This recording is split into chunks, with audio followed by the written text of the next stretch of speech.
Hello and good evening and welcome to the Comix Experience Graphic Novel Club for June 2018. Our book this month is Young Francis by Hartley Lin, who we have right here live and in person. Everybody's excited, right? Yeah. So this was a pretty fantastic book, wasn't it? Yeah. It's a really good book. Really good, a really strong, a really amazing book. Thank you. Thank you for making this, man. So, my first question is why comics? What is it about comics that draws you as a creative human being?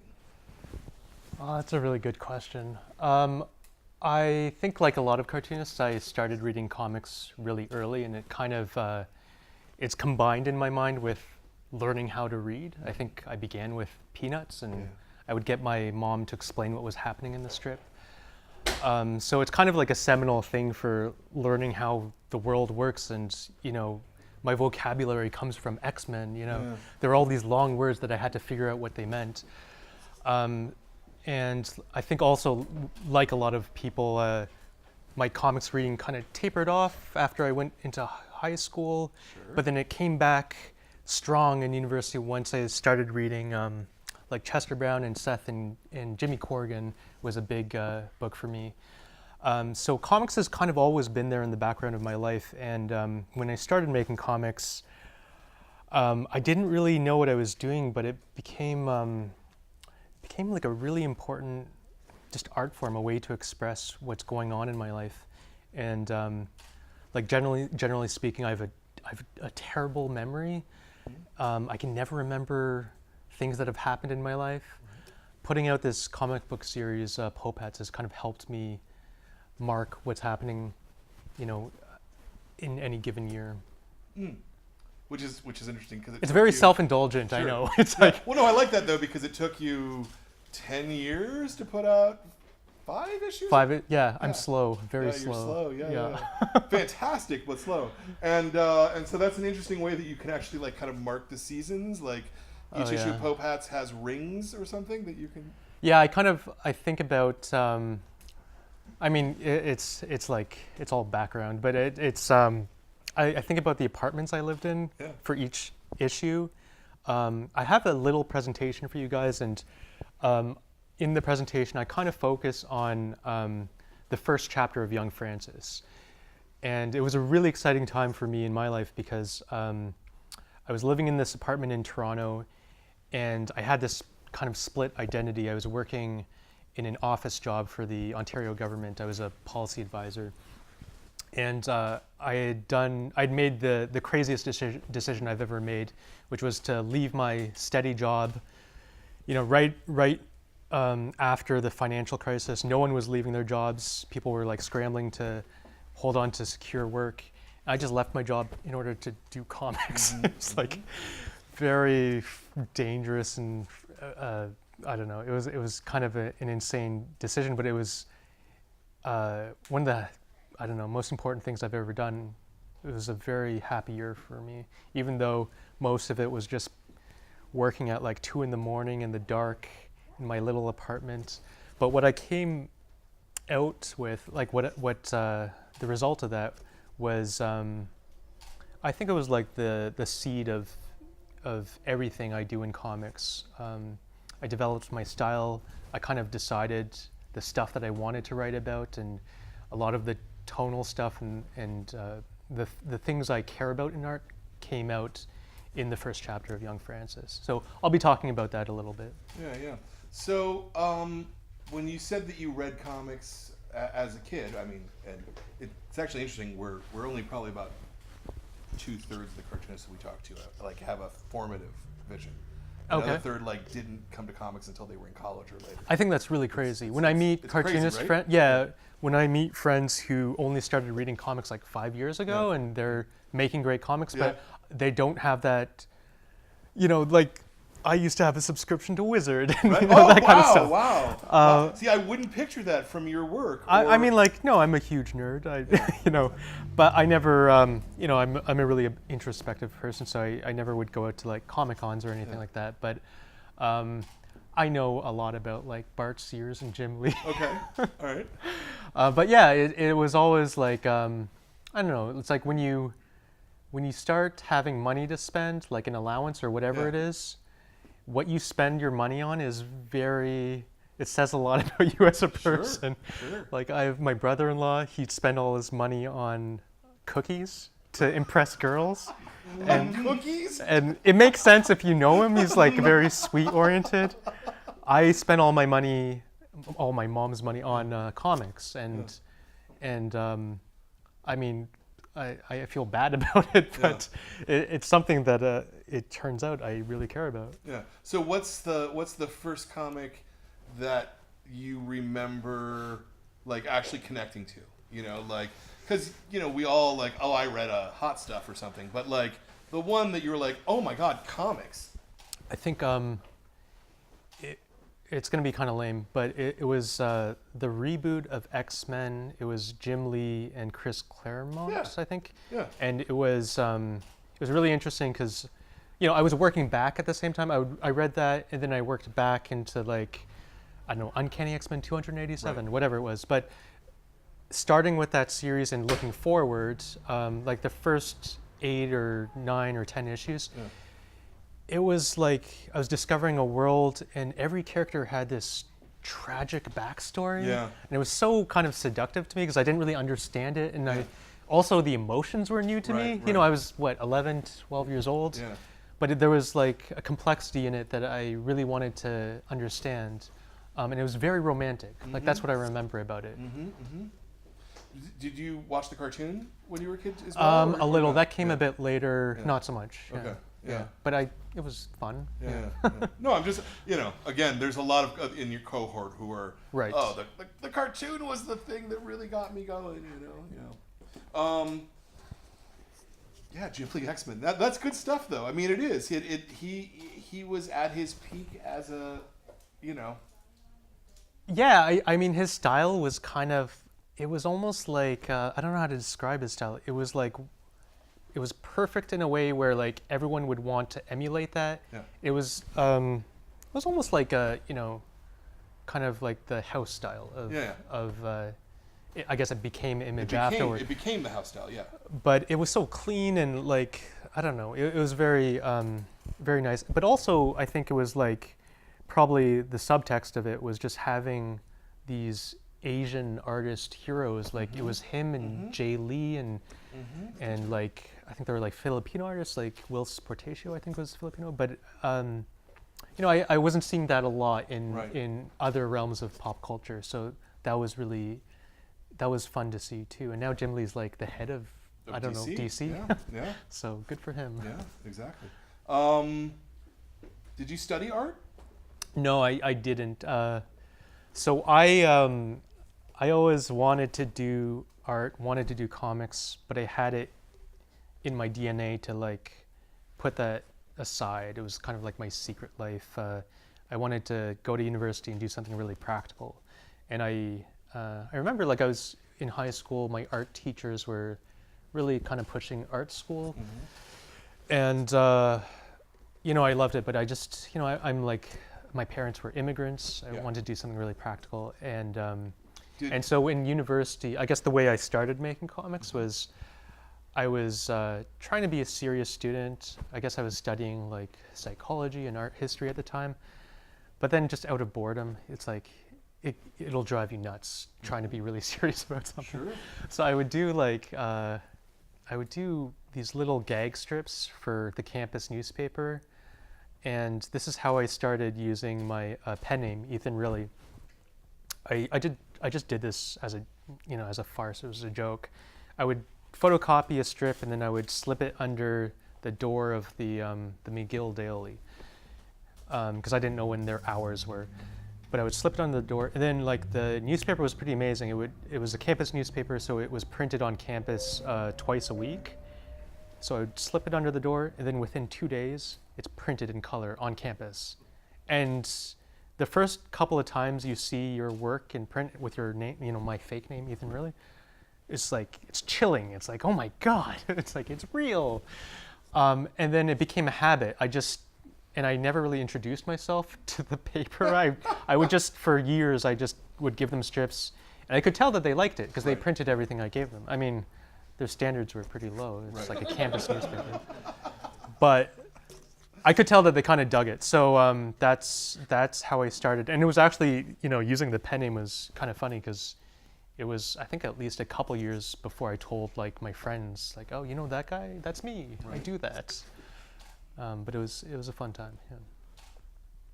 So okay, you see now I want to really talk about the pen name. Like why the pen name? Why the secrecy? Why?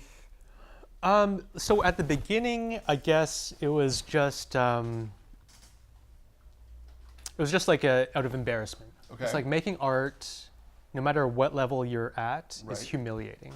Okay. Like even if you're Stephen King right now and you have a huge readership and a lot of expectations for sales, there's a lot of pressure and you have to meet, but like even at the beginning, the pressure is different. The pressure is like, it's like naked ambition. Yeah. It's like, oh, you want to do that? You want to make like poetry or whatever? You want to dance? And so you kind of, you want to be good, but you have to practice in public. Mm-hmm. It's kind of like when they talk about like ball players, like being a pitcher is the most high pressure thing because, whenever you're recruited, you're young and you're practicing while you're in the major leagues or whatever. Like it's really high pressure. But for me, I was just like, I'm shy and I was kind of embarrassed. So I wanted to do it in secret. And then later it took on a second life. The pen name became really useful when I started working in office jobs. It was just a nice way to keep my worlds separate. Right. And like no one wants to know that you're more interested in something else other than like whatever, making the company money. But if you're doing an office job, I mean, what do you care what they think about your level of commitment to that? If you know what I mean, right? Like because it's not as though they're going to exalt you as, oh my God, you put all of your heart and soul into this office job. Yeah. So I mean, for like 5-6 years, I worked for the Ontario government. Mm-hmm. I was in policy. And when you work in government, your name gets linked up with a lot of policies that are scrutinized by the public. Right. And basically your job in government is to deal with people complaining about what you do. It's the nature of it. So with that particular job, it was really helpful for me to not be like Hartley Lin, the policy advisor. Mm-hmm. And also, I have friends who do Comix, and they do like really X-rated stuff. Like, you don't want your like director to know that you're like a pervert or whatever. Are you a pervert? We're all perverts. Well, yeah, true, absolutely true. We're just more comfortable with it in comics. Yeah. But yeah, so it was really useful, but it was also, I mean, for me, like it was useful just to not project that I'm not. Like that I'm focused on my job and not really distracted. So what's the thing that led you to come out? Okay, so yeah, it was actually just up until last month that I've been using my pen name. It's like more than 10 years. Yeah. This is the most recent issue of Poe Pets, which is Ethan Riley, and this came out a month ago. Well, it was last year, but it was a little while recent ago, for me. Yeah. Pretty freaking recent. That's my point. So I think, I don't know, like early on I met Seth, the Canadian cartoonist, and this was like after the first issue of Poe Pets, and he was asking me, like, why the pen name? And I just kind of like, I had some stupid joke. I was like, when like at the point when I do something that I'm actually proud of, I'll use my real name. So it's many years later, it's like 6 years later, and I'm doing this collection of this longer story that I put in Poe Pets, and it's like you want to be really casual as an artist and be like, oh, I didn't make any effort with it, but I worked really hard on this story, and I'm pretty proud of it. Yeah, I'd be happy to, tell a random stranger that I made it. Yeah. So it felt right. It felt like the right time to put my name on it. Okay. And it was, I kind of knew in the run up to making it with Ad House that our distribution would be a bit larger. We would have it in major bookstores. Sure. So I was like, I'd look to see my name on those shelves. Yeah. On these shelves right here. Yeah. it's interesting because the fact that you've used a pseudonym up till now, I suspect has made it harder for people to know that this book Exists? it not only exists but is you, right? Right. Not only is that it not only the pen name, Yeah. but that it's Young Francis and Poe Pats does not appear anywhere on here. Like I made the flyers for this event and like I Okay. kept putting Nice. Poe Pats Yeah. in parentheses just for those people who have followed it to know that who you are, that Right. you're not just some random person out of Yeah, nowhere. it skips my mind too. It's because like in like all the cartoonists in Toronto, they've known me for years. They know my real name. Like it's kind of like a poorly kept secret. But I forget sometimes. So a couple weeks ago, I had a book launch in Montreal in the Drawn and Quarterly store, and some guy emailed me the same week. It was just a stranger. He said, like, I picked up your book, Poe Pads. I really liked it. And I knew he was in the city, so I said, oh, you should come to the book launch on Friday. Yeah. And then he showed up, and he was like, I was really confused. This book was by some other person. I thought you had, like, hired some other artist. Right. I was like, oh, yeah, I'm sorry. I should have explained that. Yeah. But hopefully it doesn't confuse too many people. Yeah. I worry sometimes that it seems like the stuff I do is, like, it seems like I'm trying to confound people or, like, make it hard. Like, I'm not... I don't want to be obscure. I actually I want people to read my work. But yeah, I'm enjoying now using my real name and not having to say like, hey, I'm Ethan really. Yeah. Are you cartooning full time now? Yeah. I have been for a while. Like I do some freelance illustration work on the side. But that's kind of like, you know, it's always like up and down. The comics it's definitely the thing that I really want to focus on. Yeah. So how does that work for you, given that you've put 5 comics out in 10 years, and this is your first book? And that's not. I don't mean that in an aggressive way. No. I'm actually curious. Like, are you getting grants or something? Yeah. Okay. Yeah, okay. I've been really lucky. Okay. Canada has a really supportive arts grant system. Yeah. I've been lucky enough to have received grants from them and also to be on the jury for selection of artists. Okay. It's like we kind of, the way it works when you're on the jury is there are artists from different disciplines and you basically debate every single candidate, and it can be kind of heated, but the result is always interesting. It's always like some sort of median between your opinions. Yeah.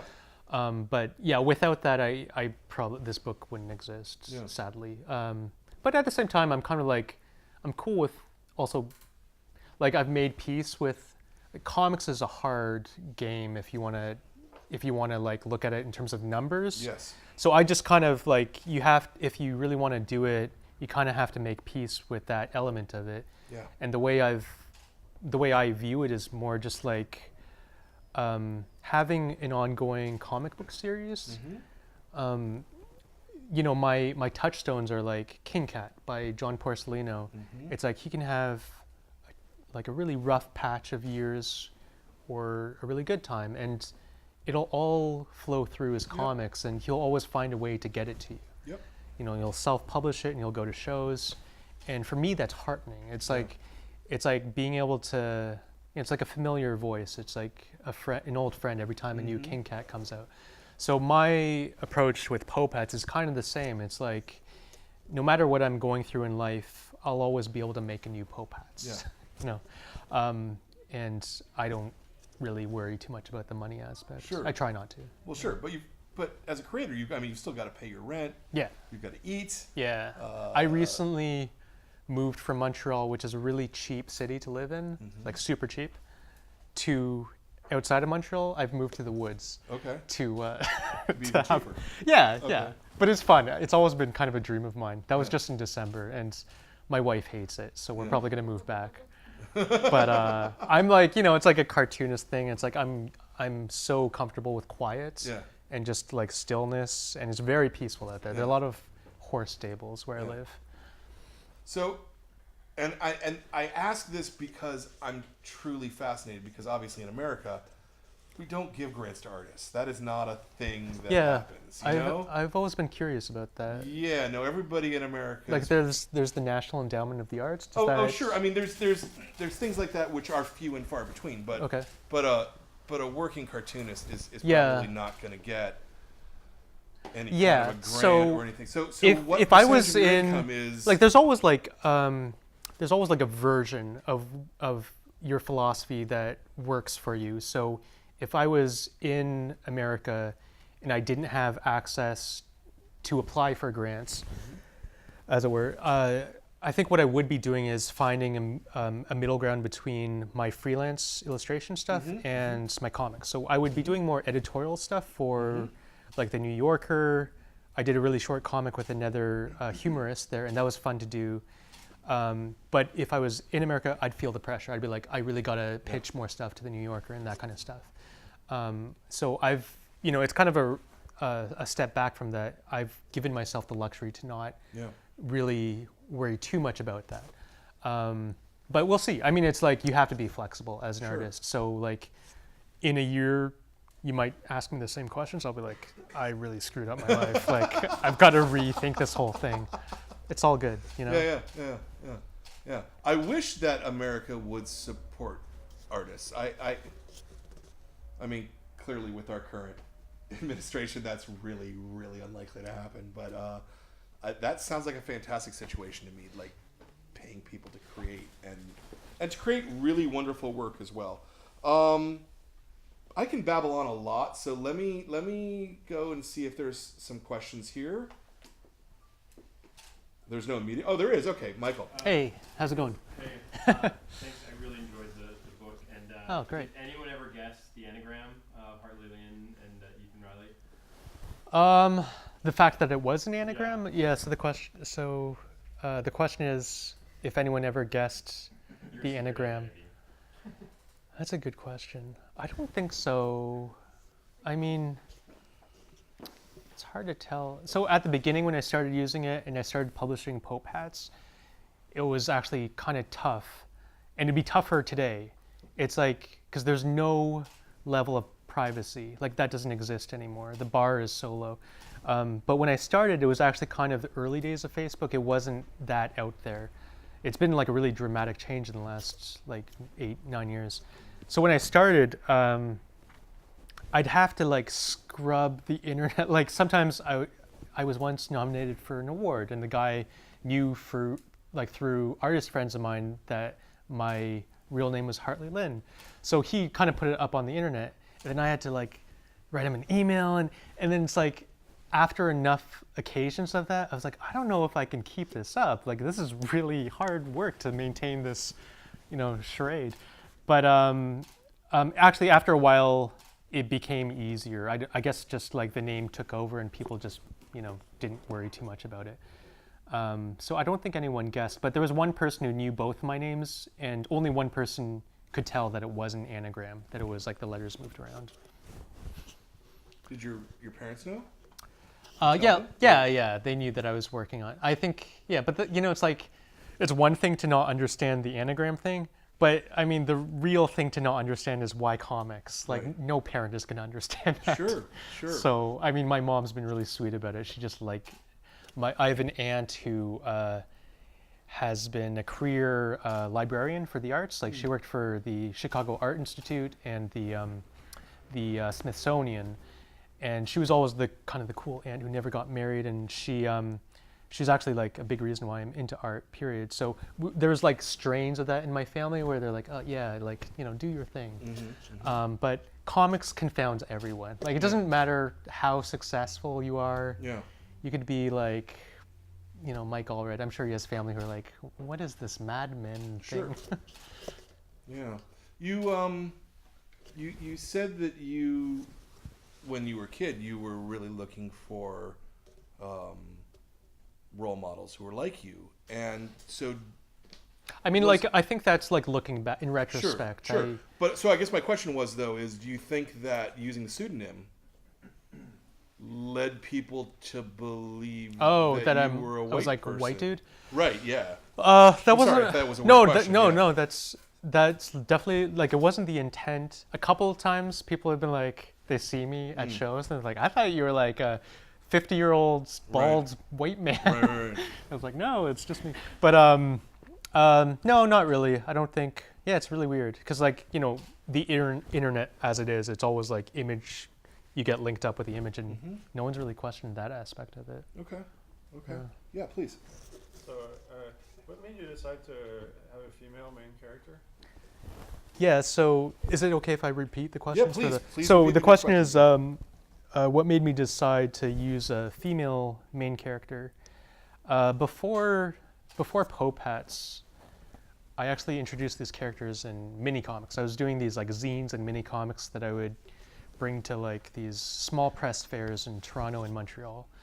And I had done a zine about this friendship duo, Francis and Vicky. And that's kind of where it started for me. I don't know exactly why I went with the female characters. I've always, I mean, like, you'll always come across guys who have like that idea in their head where it's like, I can never be a friend with a girl unless it's romantic. And I guess like I just never felt that. Like I've never had that. I was roommates with a girl for a very long time. We're still very good friends, and I'm fine with like platonic friendships with girls. So through that, and talking to girlfriends and stuff, like I found like it wasn't too hard to write. And also I don't view them as like I don't view women as like a different species. It's just like I'm not writing about like menstrual cycles, like so it doesn't really impact the story. I mean, the story about Francis, it's kind of about growing up and your friendships aging, and the main tension is, it's kind of like, what do you want to do with your life? What do you want to be in society, and is it possible? Like, is it, and that there's a pressure that comes with your mid-20s where you kind of have to be on the path to figuring it out. That's really what I'm writing about, not so much like womanhood or whatever. But I do hope that some of it kind of rings true, just like the female friendship stuff. So a lot of that stuff I just have to take as a matter of faith that I hope it works out. Is the law firm based a lot on your work experiences, or where did you get the... Yeah, so the question is whether the law firm in the story is based on my personal experiences. I've actually never set foot in a law firm before.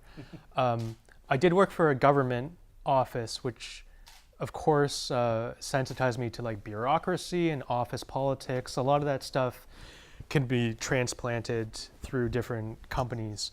But I did a lot of research for this book in terms of the corporate law office, which is like a very special ecosystem. And I think it was just kind of happenstance that I ended up there. I know that early on I had the character Frances. I think I mentioned that she was a law clerk, and I don't remember a lot of thought process behind that.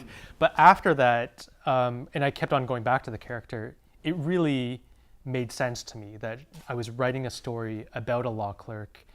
I kind of wanted to invert the focus of the story from, like, in any other story, like a movie, Frances would be a background character. She would be, that kind of person who stays in the same job for many years, and she's usually there for comic relief.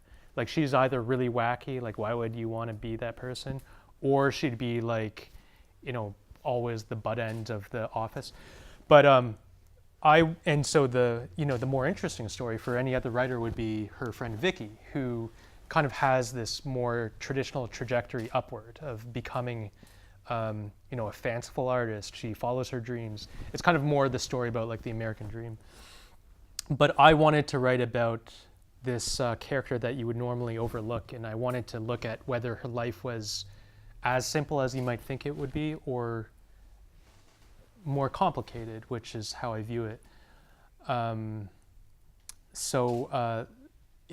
The law clerk element of it was actually like it was really good for me as a writer, and after that, I do have friends. When I started this project, I had a lot of friends who were kind of becoming lawyers or working in law offices. So I kind of used them as my insider sources. Some of their anecdotes actually are like transplanted into this book with their permission. But like, yeah, it is a very specific environment, the corporate law office. So I just did a bunch of research and I tried to make it seem accurate. Yeah. So there's a lot, how you said that Frances was usually in the background, but you presented her in the foreground. Right. And then in contrast with Vicky as well, the Vicky is like the extrovert, Yeah. usually seen in the foreground. And I kind of like the fact that you made a contrast, but yet they're interconnected, not Right. just through friendship, but also when Vicky went to Hollywood, Yeah. she also portrayed someone like Frances.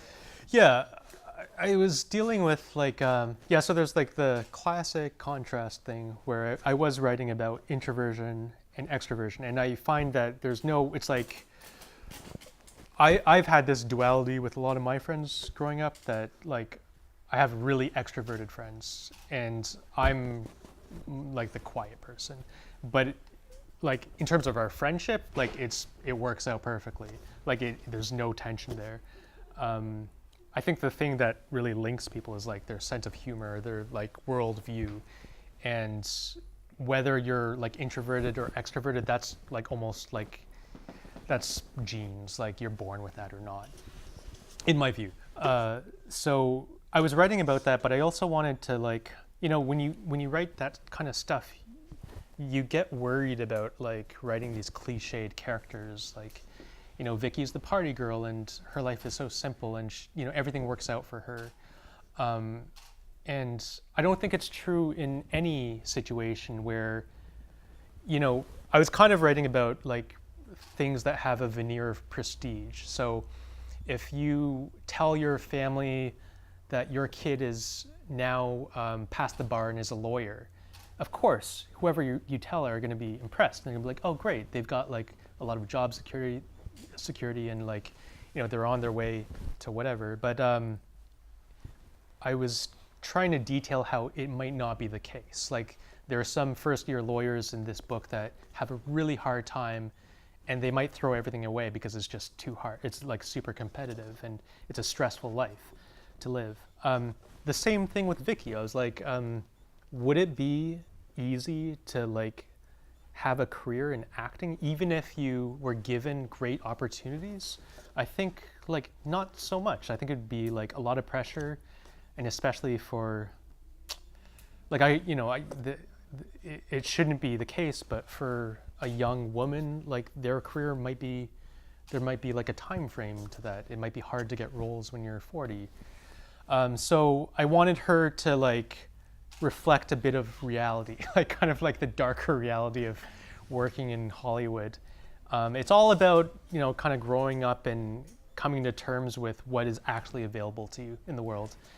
And I guess what I liked about it is just that they both had misconceptions about each other. And the thing you wouldn't expect is Frances misunderstanding Vicky. So towards the end, I wanted there to be a bit of like feedback in terms of what Vicky was going through. But what's nice about it is that they're kind of like there to talk about their insecurities with each other. Hey. I feel like I have so many questions, but I'll just ask one. But I feel like in reading the book and to pull it off successfully, which I think you really did, kind of what you're saying, it's a really great book. It seems like there's a lot of self-awareness between you know, that maybe you would have to have in writing these two characters that have that level of contrast. Okay. Because and just based off some of the stuff you're saying here tonight, you're shy, you're introverted, you know, have all these different feelings and stuff. Right. But you've written, I think, successfully some characters, not Frances, but some other characters who aren't like that. Right. So I wonder how much of yourself is in the work that you do, Right. autobiographical maybe in nature. Yeah. One of the things that I returned to in reading the book was the concept of imposter syndrome, and just kind of being in a place but not feeling like you're worth it, or that you live up to it, or that you're worthy for various reasons. And maybe that's just me projecting my own stuff onto the book, but I wonder, how much of these characters is autobiographical, or are you pulling from other places, and does this concept of imposter syndrome playing a role into the stories that you tell? Sorry, that's not a simple question. No, but it's a really good question. It's a good question, and I think everybody feels like they're imposter, and like all the time. Just to help with that part of it, No, of course. I mean, you've touched on a lot of things that I was thinking about while I was writing it, and I mean, some of them are kind of very different in terms of what I was thinking about. So, writing a lot of different types of characters. It's like, of course, you want to create a world. I mean, I'm trying to create a world that has some sort of resemblance to the world I'm accustomed to, and it's a world that I don't really understand exactly well. And it would be kind of a distortion if I just made the worlds what I thought it was in terms of surface. What I mean by that is, like, if I just said, okay, I'm going to write about a law firm, and then I just did it without any research, it might work out, but probably it would be from episodes of Law and Order that I saw, and it would be like this very movie type thing. And that's not to say it's bad, but in terms of characters, it would be, I just know as an instinct, it wouldn't make any sense to write all these characters with my voice, because that'd be a weird world to live in, like everyone kind of mumbling the way I do and being like, very shy about stuff. And so, yeah, I was like, in terms of autobiographical content, definitely I've worked in a large office where, there were a lot of people like me, like people in policy tend, like for government, people who write policy tend to be pretty much like in their heads. They're writers, they're thinkers. And then you kind of notice like different personality types as you move around the office. Like, to be a manager of a cluster of policy writers, you have to have certain skills that they might not have. To be a director, you have to be able to deal with politics and look at all these different moving parts.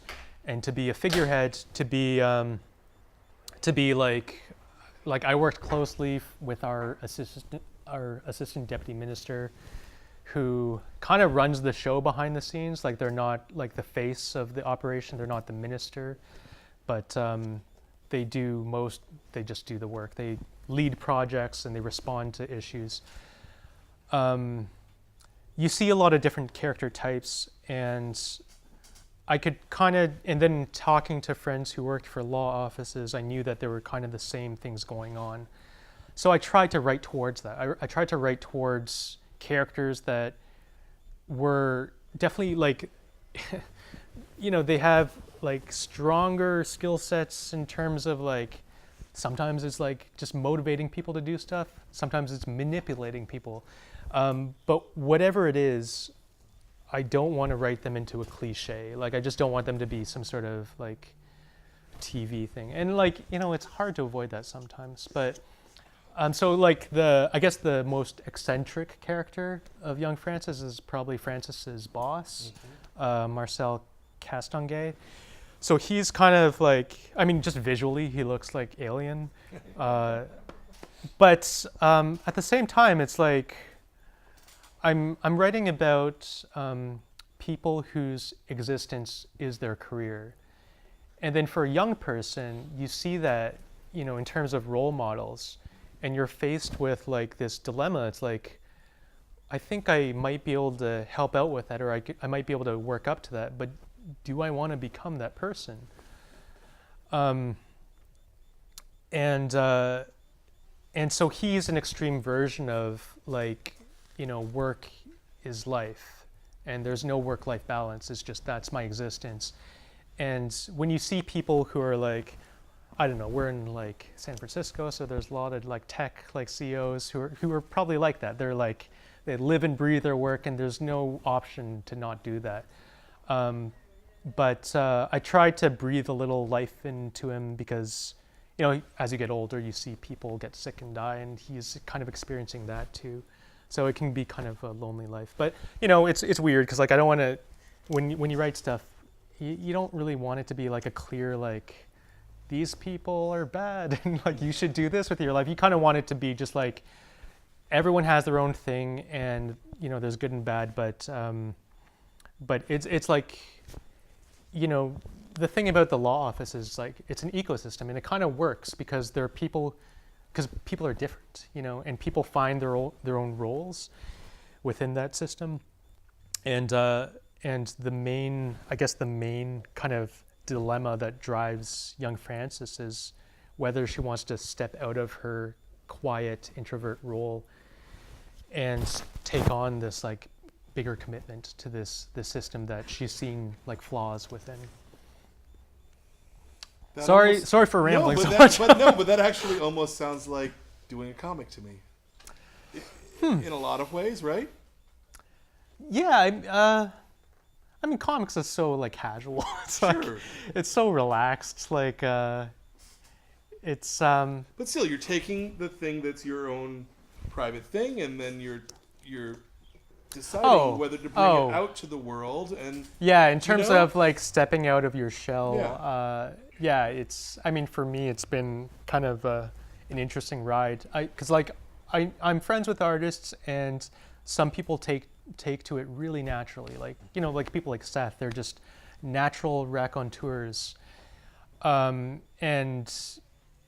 you know, no matter what your personality is, I think you have to find, the thing that works for me is like, I just don't have to be everyone. You know, I don't have to be that kind of person, but you have to be like yourself within that arena. And so, I mean, and it's, you know, it's like, it's comics. It doesn't matter too much. Sure. It's like, you know, if it was film, it'd be a bit different because I'd be like responsible for a crew of people and their livelihoods. Okay. But for comics, it's just like, you know, I've met a publisher that's really like, in terms of ideology, we work together well, like really well, so much. Yeah. And Chris Pitzer, he's really passionate about comics, and he has this really like great ability to just be involved with what he cares about and not to worry about the rest. And I really admire that in him. So I kind of do the same thing on the art side. You know, it's like I like talking about comics, and sometimes it'll get a bit weird, but I try to, you know, I try to find a way to just like be myself within that. How did you get involved with Chris? Because, you know, I mean, I think that the arc for someone of your generation and your time and space would be to go and work with D&Q as a natural. Yeah. I guess like as a thing, Canadian. right? As a Canadian. Yeah. I mean, not that Canadians are a monolithic thing, but I mean, Canadians are monolithic. and you're there, you know, on the East Coast. And, and you know, there's a scene there. Well, I guess what happened was, so just to track it, I was doing mini comics, and then on a whim, I applied for the Xeric grant, which doesn't exist anymore. But it ended around 2012, and I got it. It was very strange. So the Xeric grant, it used to be a pool of money set aside from the Teenage Mutant Ninja Turtles franchise. Yeah, Peter Laird. So we've talked in the past about Kevin Eastman doing Tundra with all his Turtles money. Peter Laird, who was the other creator of Turtles, went and created the Xeric grant, where he was, instead of being the publisher himself, was just giving money to cartoonists to go and do their own thing. So the philosophy of it is actually really sweet. It was kind of like giving back to the community. What he did was, the Ninja Turtles were just, what would you call it? It's like they owned the rights to it. Yep. It was just totally self-published Yep. as an enterprise. They're like, we created this character, these characters, we're gonna make these comics, and then it's a hit, you know? So they never gave up the rights, as far as I know. Like No, they did it eventually, yeah. But but most of it was like them and their lawyers just signing off on things. It wasn't like they were bought out right off the bat from a bigger company. So what they did, in essence, was it was a startup, and it was successful, and they kept everything until the end, or until further along. so as you know, for me, it's like I didn't know that. As a kid, I was just like, there's a super popular cartoon, and my friends are asking me, "Who's your favorite Ninja Turtle?" I don't know. Like I never watched it, but then it comes back to me in life, in that there's this grant, and it's a really sweet idea. It's like it's basically to empower other artists to not only self-publish, but to learn the mechanics of the comic industry on their own, learn how to market and stuff. And so it ended in 2012, and it makes sense to me because self-publishing is really different in this era. It's like self-publishing could be just like posting on Instagram. Like the internet has taken over in terms of disseminating art. But it still existed when I started out, and so I got a modest grant from them, and Poe Pets #1 was totally funded by the Ninja Turtles. That's kind of awesome. Yeah, I was so happy to do that. And so I had no idea. I was so green. I didn't know anything. I suddenly had a huge truck backing up to my small apartment in Toronto with these skids of boxes of comics. And then I had to figure out what to do with them. And so, I mean, long story short is like it got into some comic book stores. I realized quickly that I printed way too many copies. I still have a lot of boxes of that in my apartment. Of one, yeah. Really? I have them in storage. Like my poor sister has it in her basement. Dude, I totally know people who would buy those. Yeah, well, I'm just saying. they're available. But what came out of that was, so I have this comic and now I'm bringing it to shows. And I went to TCAF. It's kind of like my home festival in Toronto, the Toronto Comic Arts Festival. And I think it was just like within the first couple hours of the show, I gave it to a couple of people, and Chris Pitzer was one of the guys I gave it to, and he read it right away. I think just like standing there at the festival, and right off the bat, he was interested. And we had a phone call shortly after the festival, and he has been really patient with me. Like, as we said, like I take a lot of time, and I actually, after the first issue, I really was like kind of confused about it. It was the imposter syndrome. It was like, yeah, going back to like the parallels with young Francis. Sure. I was like, of course, this has been my dream, but like I don't feel comfortable doing this. Like it doesn't make sense that, like I didn't, when I did the comic that appeared in the first half of Poe Pads #1, that was for me. That was just like, I did that between the hours of 1 a.m. and 6 a.m. Like when I would, after hanging out with friends, I'd be sobering up and drawing this comic just to see if it worked mechanically. And then I printed I photocopied like 60 copies of it and gave it to my local comic store. But then after the grant, I was like, oh God, like someone in Kentucky can read my comic book. And like, I wasn't prepared for that. Yeah. So it took me a long time to get around to issue #2, which was the first chapter of this book. And I needed to fail a lot before getting to that point. So I actually worked on some other projects that I threw out.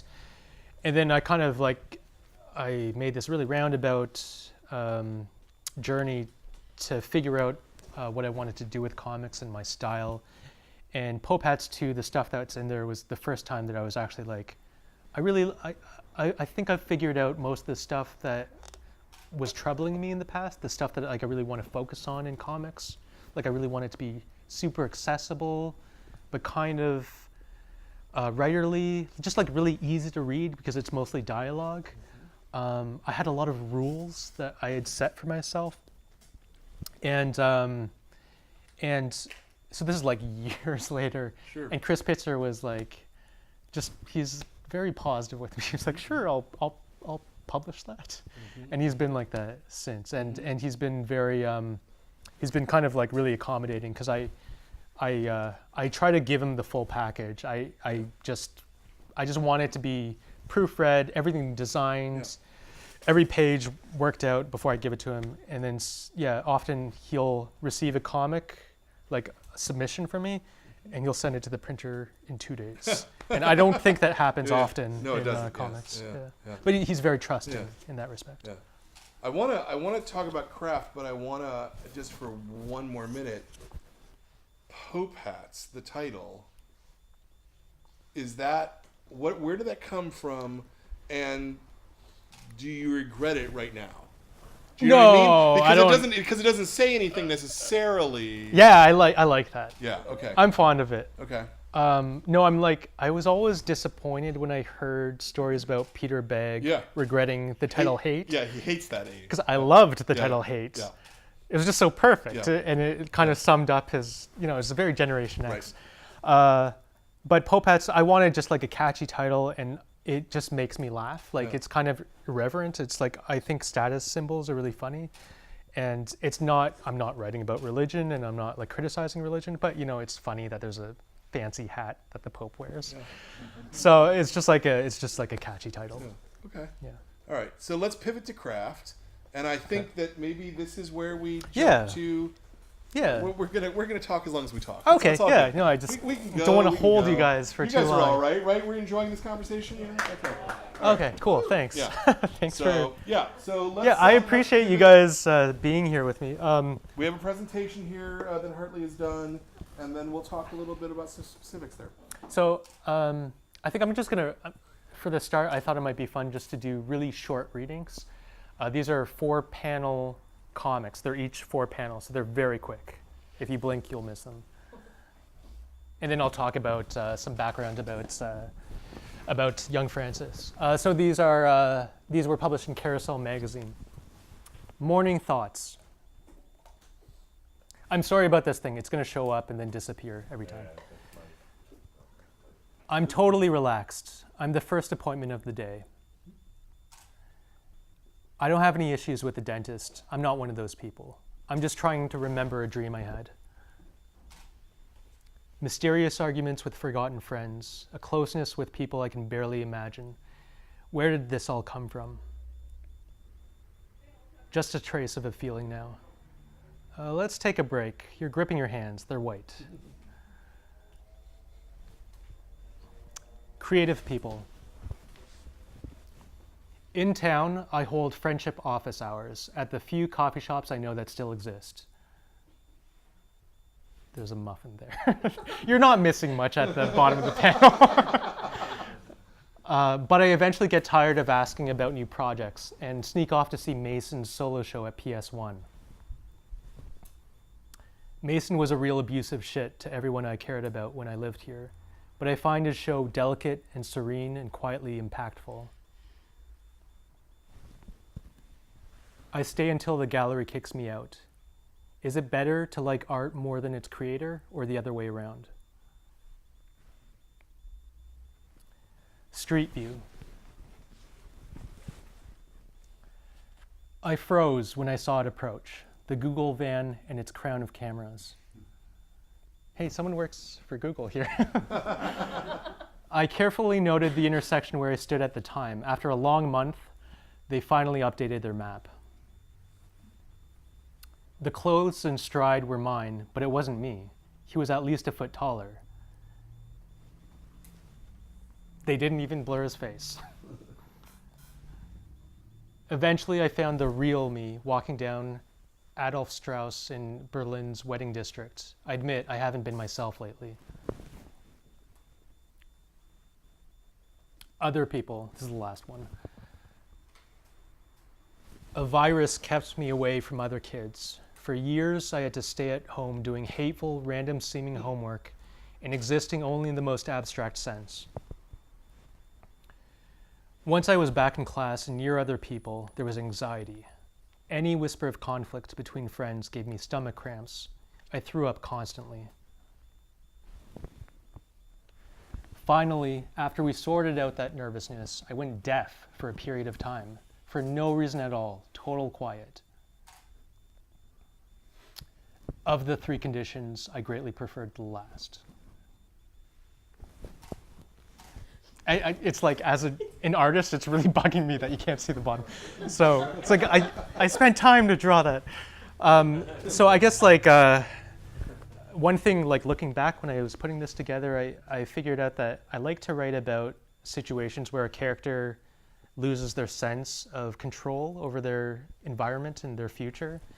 And like as with young Francis, I'm not super interested in how they successfully regain their agency and, you know, become a perfect person. I'm more interested in how they just cope with it in the moment, like how they react or even like underreact. That's interesting to me.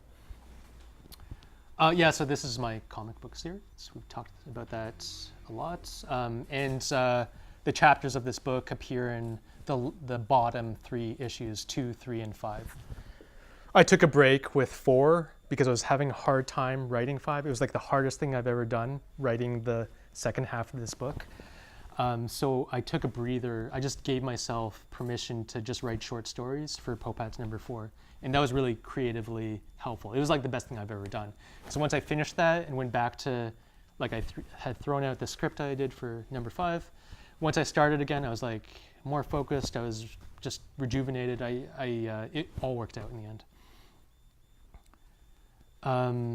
Yeah, just that's like the cover of the mini comic version of Poe Pets 1. Very crappy.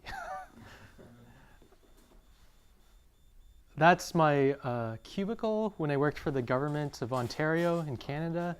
And Francis's first office in the corporate law office is taken from that.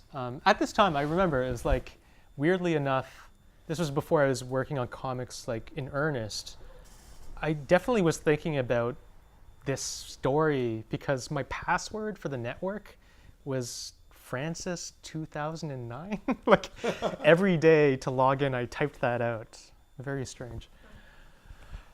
I remember before I actually started writing this, I read an article that resonated with me for some reason. It was about a New York lawyer and her decision to leave the practice, to leave the firm. She worked for a corporate law office, and I mean, there are 2 things I remember from that article. At the end, there's one scene where she's like working on an emergency brief late into the night. There are like reams of paper that they have to photocopy and get prepared for the morning. It's something like 2 or 3 in the morning, and her senior lawyer drives her home in Brooklyn or wherever. And at the doorstep, while letting her go, the senior lawyer says, like, listen, this life might not be for you.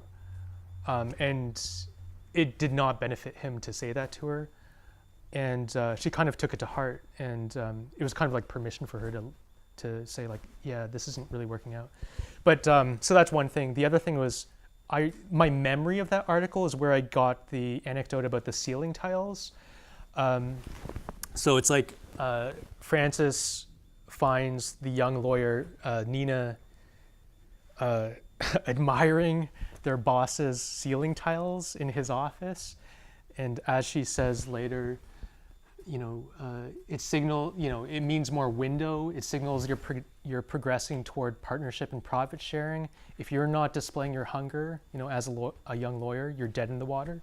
This is the climate that was kind of described in this article, and it drives people to really crazy, petty behaviors, right?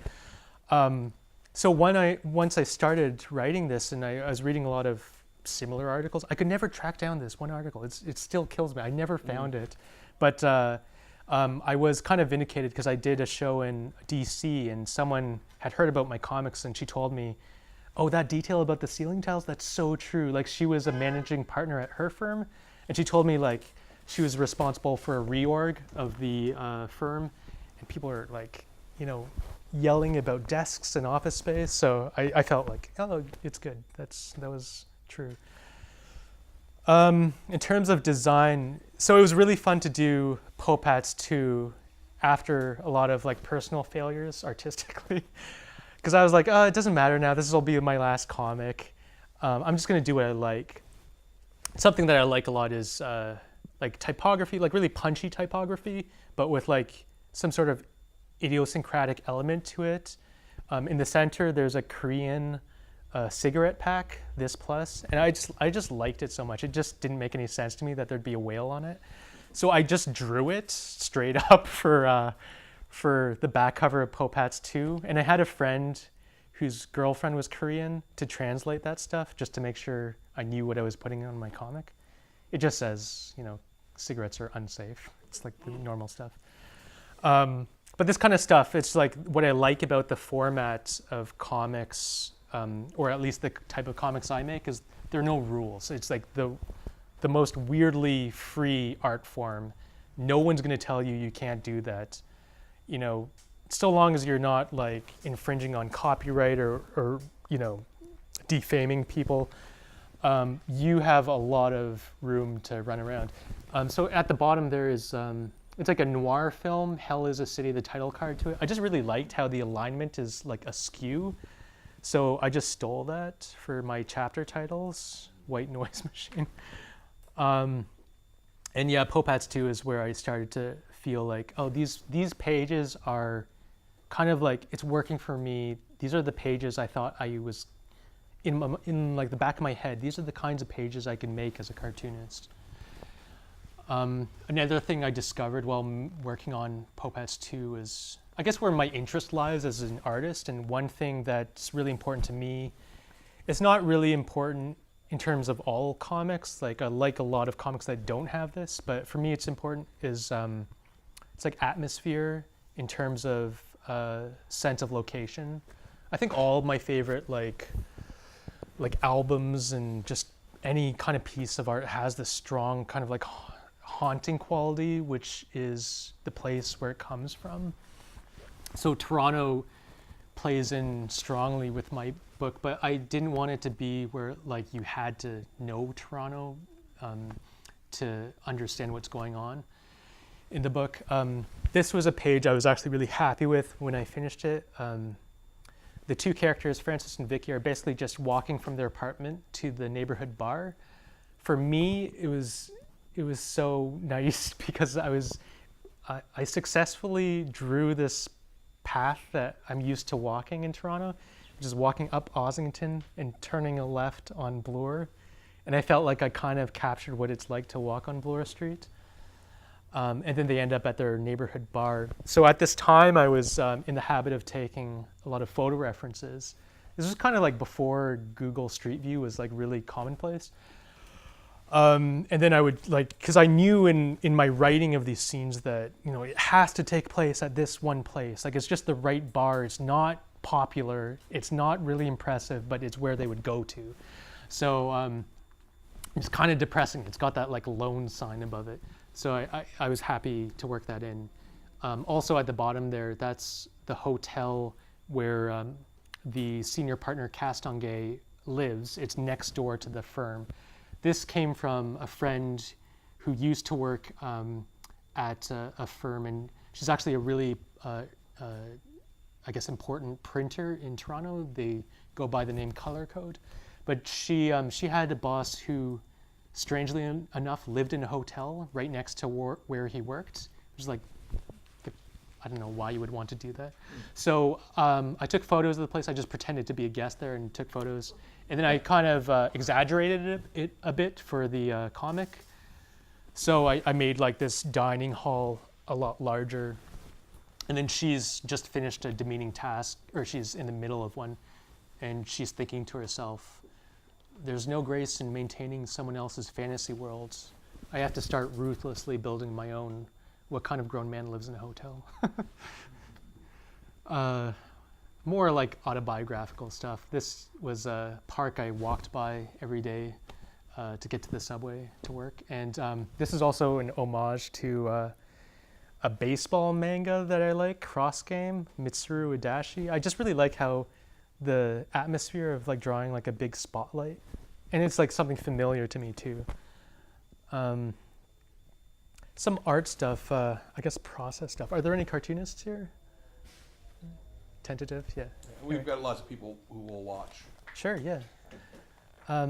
So another, this is all kind of done in private. Like I had some cartoonist friends at the time, but compared to them, I've never been comfortable with showing my comics to anyone until it's printed and it's a done deal.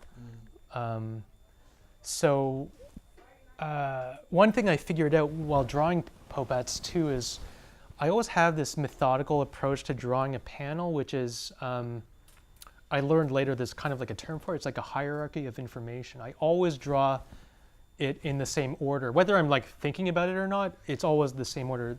It's what's most important to what's least important. The most important is the words, the dialogue. So I have it all lettered out. Secondly, it's faces and heads. Third, it's like gestures, hands, and bodies. And then after that, it's like, fourth would be like structural stuff. Whether it's the corner of a building or a car, those lines in the bottom left corner gives you the sense of the shelves. That helps guide me in terms of perspective. And then, the last thing would be just all the details of the boxes in there. And then lastly, I guess you fill in the blacks. So I don't know if that's interesting to you, but that's how I ended up drawing everything. Another thing I've been doing is when I do a big comic like this one, like Poe Pads 5 that's lying there, it's a number of scenes.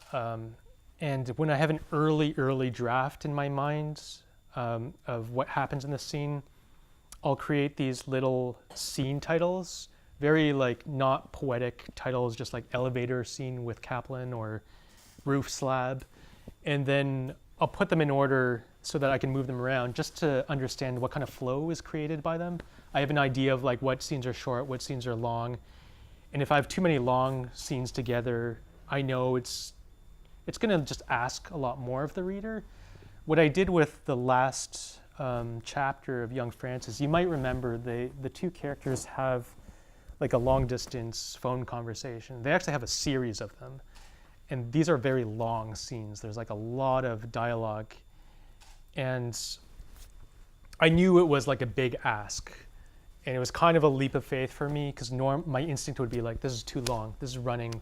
Like you can't have a 10-page scene. It's crazy. But it felt right to me. I can't really explain it in any other way than that. It felt right to have these long phone conversations when they're talking about something so important. So, but at least there's like the awareness that you're slowing down the reading process. This is the last slide. I get asked a lot about influences. And so it's always hard to answer the question, but just a few of them. Chester Brown's I Never Liked You is probably my all-time favorite graphic novel in the world. The flow is so unique and kind of magical. Seth, his book, It's a Good Life If You Don't Weaken, had a huge impact on me in terms of he's like so dedicated to aesthetics. Every aspect of that book is so unapologetically beautiful. And it's just like, it's a marvel to behold. Julie Doucet is just like a natural, I don't know, she's like, it's insane what she was able to do with comics. I always liked Peter Bagg's comics. He has such a good sense of like the soap opera aspect of life, making it entertaining, but also you want to like keep learning about these characters. You want to like see them and how their lives end up until they die. Like it's really interesting that he's able to do that. And then I mentioned before Mitsuru Adachi. I really love how he lays out the page. It's really beautiful and it's really accessible. It's almost like hard not to read his comics. So yeah, I think that's all I had here, just to give you a sense of where my mind was at when I made the book. I didn't see Adrian Tomine on that. Yeah, Optic Nerve. I would have picked that as a big Optic influence. Nerve, Chris Ware. Yeah. What were the other books? I really liked Soft Boy. Do you remember Archer Pruitt? Very much so, yeah. I just loved that so much. Yeah. I could Joe Matt. Like I could go on and on. So craft's really important to you. Crafts. Yeah. I mean, like, you wouldn't know it if you were like looking over my shoulder, watching me draw and like swear to myself, and be like, "Oh, I should have planned this better." But I guess it is. I see the page though. I see a lot of thought and a lot of. I mean, if there's if it was a toss up between like story and writing, the quality of the writing and like the art, I would just forsake art. Like for me, it's just art is just like pragmatic. It's just to express what is going on in the story. So it looked to me, and tell me if I have this wrong, but that to you scenes are the important thing. You had your clipboard there, right? Post-it notes with scene titles. Yeah. And it sounds kind of lame. It sounds like I'm writing like a screenplay. No, I'm asking. So, do you script out first, or are you purely having the concept of the scene and arranging it and then doing it on the page? Well, for Young Francis, which one of the rules I had for this project was it has to be all dialogue, and for there to be very little going into someone's head. Yes. So there are thought bubbles for Francis, but if I could avoid it and just have it expressed just through behavior, then I would. But with it just being dialogue, and you need to express just everyone's backstory through dialogue and like their relationships through dialogue. You have to like kind of give hints in terms of tension or just like affection. That it made sense to me just to have to script out the dialogue first. Okay. And for other stuff I've done, not so much important, but I'm kind of like, I'm like an editor. I'm a big editor, so I need to like make sure the punctuation is perfect before I commit it to the page. Sure. So what I'm trying to understand is so you have a blank page, whether that's your computer screen or whether that's the Bristol board. Where do you start? What's your... Yeah, so the writing is a totally separate project until I have a thick like script that I'm happy with. Okay. And that way I can look at the start of the story and the end of the story and know that it feels like I didn't miss anything. Okay. And then once that's done, I start on the first page of the art for the... So again, blank computer screen then. Okay. Because script is, you say, is what comes first. Right. How do you start? Are you building scenes? Are you just writing dialogue? It's kind of like, it's a mixture of like, it develops through, sometimes there's like ideas of things that happen through relationships. Sometimes it's actually a line of dialogue, like I really want a character to say this thing. And often I can't get around to fitting it into the script, but that's fine. Sometimes it's things I just want to write about and then research, like visual ideas. Like I really want to draw this neighborhood or something like that. But it's kind of chaos at the beginning. It's not very disciplined. It's just like writing, and then eventually I get to the point where I want to write scenes. Okay. Are you writing in a notebook first, or are you? Just like Word or I've been using I've been using TextEdit, which is like, I don't know, I think it opens quicker, so that's why I like it. Yeah. And so you have your scenes, you've got a script to outline. Do you then start thumbnailing? Yeah, in a traditional sense, after or the script is done, I thumbnail pages really small, like very small. I have 2 levels of thumbnailing. I do really small thumbnails, and then I do kind of half-page thumbnails. And that way I can work out how to split up the dialogue and what happens on a page. Okay. Because I like to end a scene at the end of a page if it's possible. Sure. So you flip and then it's like a new thing. Of course. It sounds to me like, and correct me if I'm wrong, that your art is in service of your script rather than I try. That makes sense to me. Yeah. But then it's like sometimes I don't know if you guys have had this experience when you envision something and then you get around to making it, like kind of cementing it. It's like I'll write something and I'll have an atmosphere in mind and I'll have a very specific gesture of what they're doing, like with, I don't know, they're flipping a pen or something. And it's important to me. It's like, I don't know, it's some nervous habit or something. And then and I've described it in 3 different ways. I've like deleted and then redescribe it, delete it. And then I come around to drawing it and then it's just a little corner of a panel that took me 2 seconds to draw, and I'm like, why did I write that so much? It's like people aren't even gonna look at it.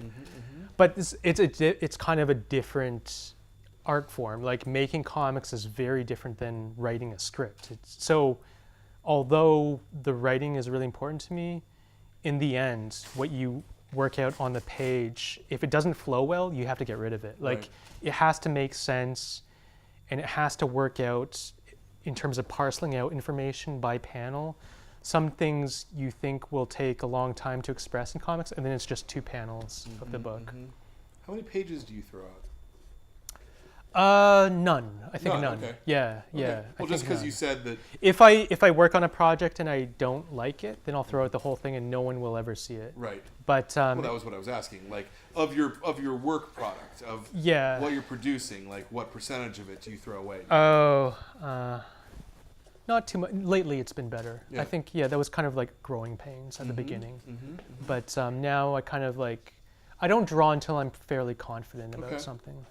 And do you have it all pictured? I mean, so I guess the question is, are you capturing in the script what's happening in the page in terms of space and moving through the page, or is that an intuitive process when you're actually drawing? Did that make sense? Yeah, that makes sense. I think, okay, so one thing that was helpful to me was in my university years, I was really into snapshot photography. I was using film cameras. I would borrow it from the school, say, the university had all this equipment, and I would say, I'm doing some research project. And I would lie every time, and the guy knew it. I was there every week.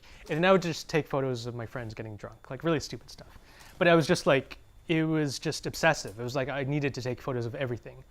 And by doing that, I think in the moment, I was able to frame things well. Like I kind of know how, it's like the rule of thirds and all that stuff that's kind of, you don't even need to put a label on it, but you'll know after taking photos for a long time what looks good in a frame and how the eye moves around. So hopefully, I think after doing that for years, I have a bit of an innate ability to like guide your eye.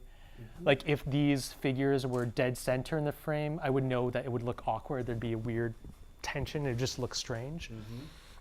But in the thing that's really the secret ability of all cartoonists, doesn't matter what your style is the ability to make things move through panels and to have information that's not shown in between panels. That stuff is like, I don't think about it, but sometimes I do a pretty good job at it. And I think, I don't know what that's from. It might be just from reading a lot of comics, but it's a very kind of special skill. And sometimes I'll read like just a self-published zine that someone gives to me at a show, and it has that magic, it just flows so well. And you can tell, it's like they have that cartoonist It's DNA. actually the secret language of comics is the gutters. Right. Not the panels. Right. I think, Yeah. I mean, the panels are important, certainly, Yeah.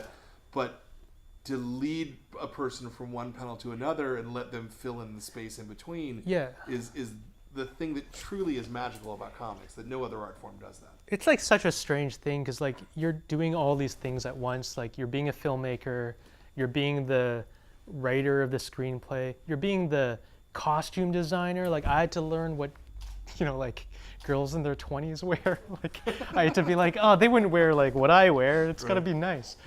But then you're also editing. Like that's the crazy thing. While drawing this super labor-intensive thing, on the spot, you're figuring out how much time to give a page, how much time to give a scene or a panel.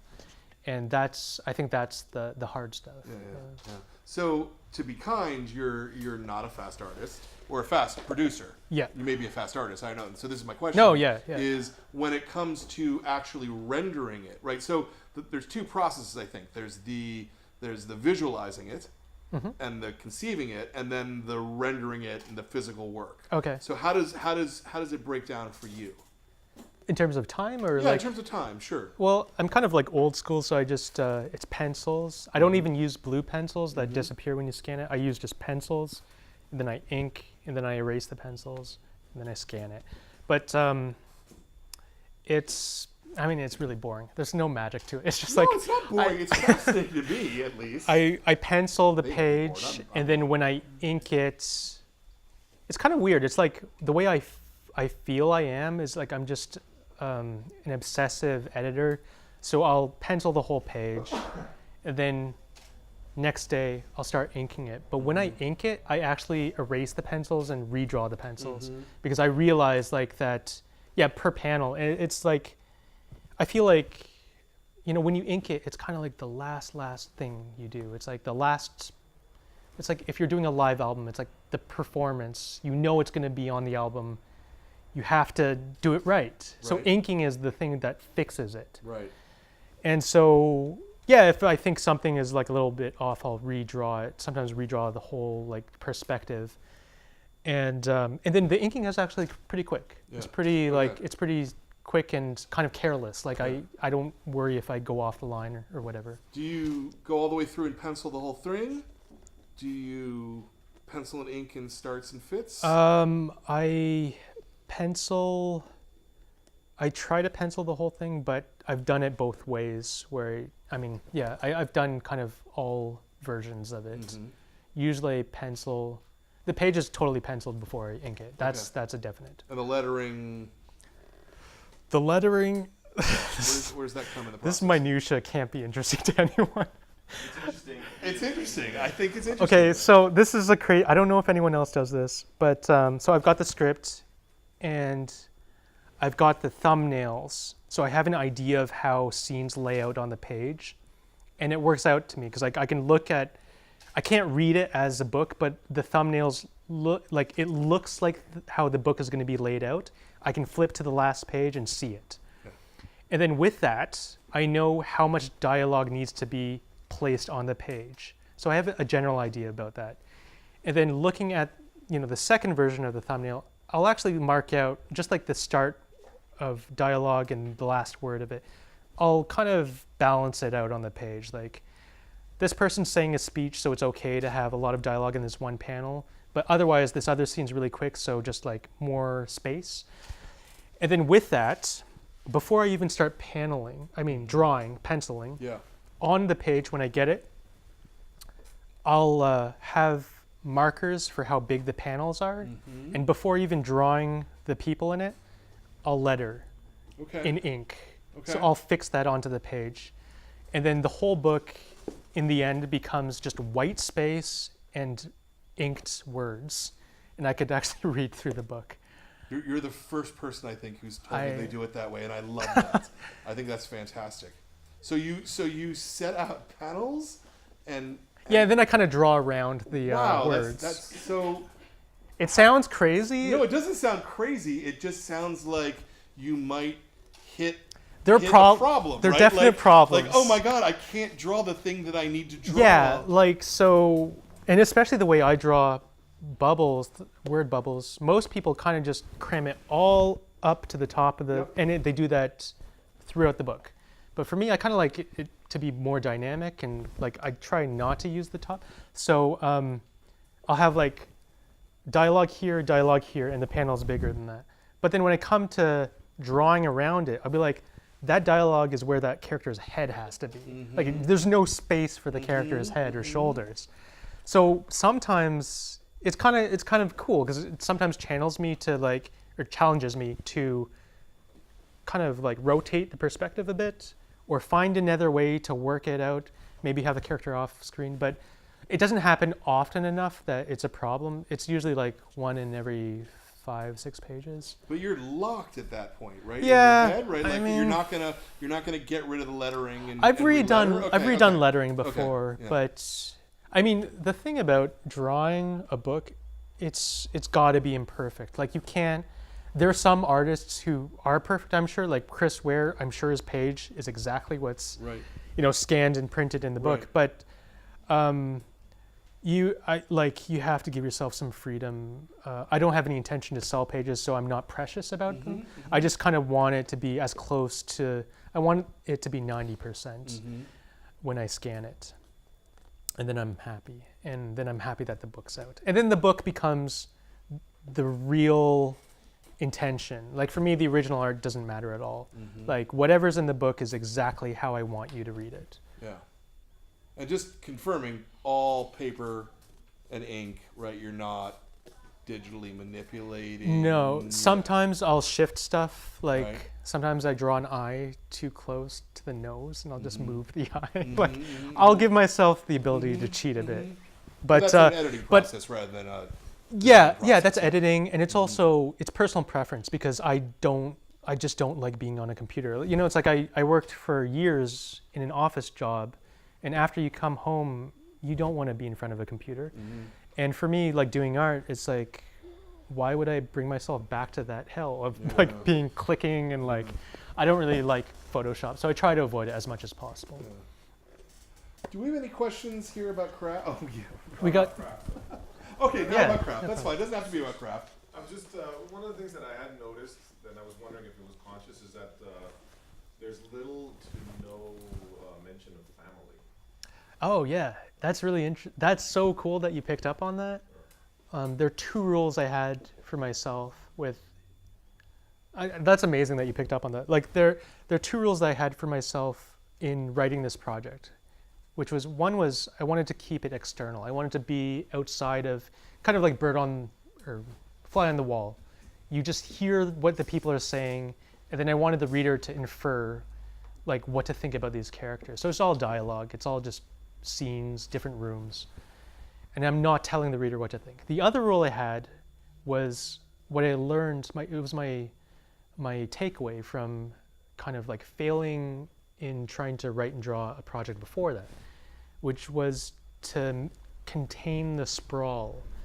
And it was really important for me to not write about Frances's parents and her relationship to her parents. Vicky has a really close relationship with her mom. It's kind of like a touchstone for her. And that's true of, I felt like that's true of a lot of like acting students. They have this really like very intimate relationship with their moms sometimes. But for Frances, I wanted it just felt right because it was like young Frances is like a lot of it is just about the pain of independence. It's about realizing, you know, here's the world, here's what you've wanted to do, but here's what's offered to you, here are the limits. And it's like at that point in your life when you're supposed to be on your own and figuring it out, really there's no one else to blame but yourself if things go wrong or right. So I felt like it'd be a crutch to have this, you know, these helpful parents that were there, or like to be able to blame them like for whatever problems Frances has in her life. And that was kind of one of those things where it was just like an arbitrary rule, but it felt right to me. Mm-hmm. Mm-hmm. So thanks for that question. That's really cool. Any other last questions from our wonderful audience? Yeah, there's this one part where she kind of got caught speaking her mind a little Right. bit at the party, and how she said, "I wish I could be less present," and then how her, Oh yeah, that's right. I guess her coworker, her boss, Yeah. kind of Picks in up on higher that. class, she picks up on it. Yeah. And said, you know, Yeah. you would have probably been docked for saying something like that, outcasted or marked. Yeah. But now times are changing. I kind of, yeah, like the idea behind that was there's someone very impressive who's successful in the law firm who's a woman. So she's totally like, she's got her own, I guess like staff, and she's very well regarded at the firm. And Frances is sitting next to her at this party. And the idea behind that is just like Frances is drunk enough to speak her mind, and she says some, you know, it's like negative humor that you say with your friends. So it'd be something that she would say to Vicky if she was around. And obviously the female partner, she's been around the block. She's been a young, struggling woman in this larger climate of the corporate law office. So she picks up on that, but also she's like, you know, effectively what she's saying to Frances is like, you have it easy. You have no idea how hard it was for me, like, you know, 15 years ago, 20 years ago.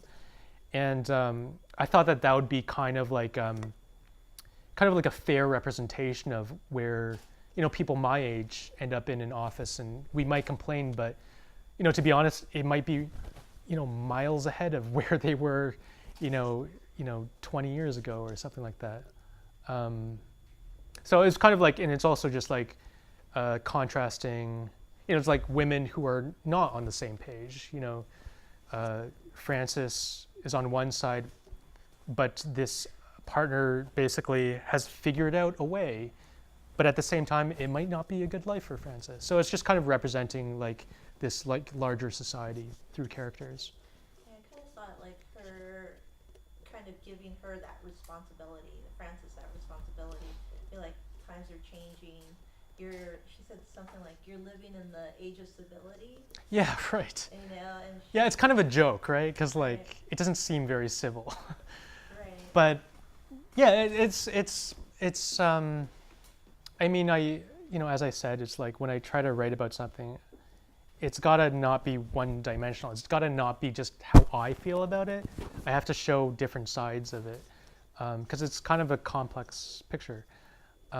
So that, I guess that was just my intention with that scene. Nice. Yeah. Yeah, so kind of a weird scene near the end, which seems important, is like when Tesla and Gary's pants fall down. Could you explain like why you decided to have that? Okay, so the question is, in the scene towards the end of the book, when the senior partner's pants fall off, I kind of feel like I should keep that answer to myself. What I will say about that, I mean, like, I just, you don't want, it's so annoying when someone over-explains what they do.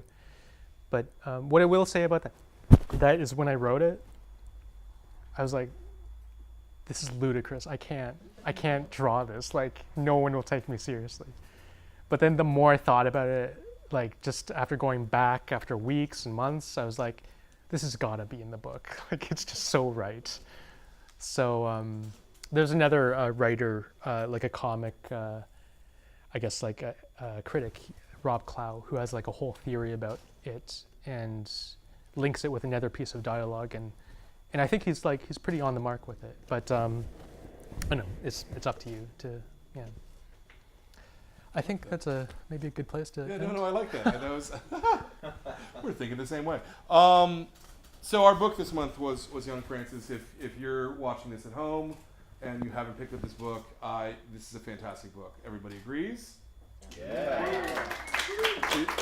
Really a great book, and I really want to thank you, Hartley, for coming out and talking to us about this. And I want to thank you for your craft and for your excellence as a creator. Thank you. And it's Thank you so much. It's really important to me that we're I'm celebrating that. honored that you invited me to come down here. Well, it has nothing to do with us. It has everything to do with you. Oh. So, next month's book, we're going about 180 degrees that you could possibly go from Young Frances, and our book is Dark Nice Metal. Metal, yeah. Yeah, it's superhero comics, and it's crazy, batshit, motherfucking crazy robots. Oh, it's insane, and it's great, and you're gonna love it. I would love to give you the dates of the next appearance for our July book, but I don't have them yet because people have been bad to me. But we'll have them very soon, and we'll let you know as soon as we know. But I'm 90% sure that writer Scott Snyder is going to be here in person, and we're going to talk to him. And I'm hoping Greg Capullo is going to be here as well. That is our graphic novel club of the month for June. Again, thank you, Hartley, for coming out. Thank all of you for coming out and just being such a lovely audience for this. And just read more comics out there in the audience. Yeah, thank you.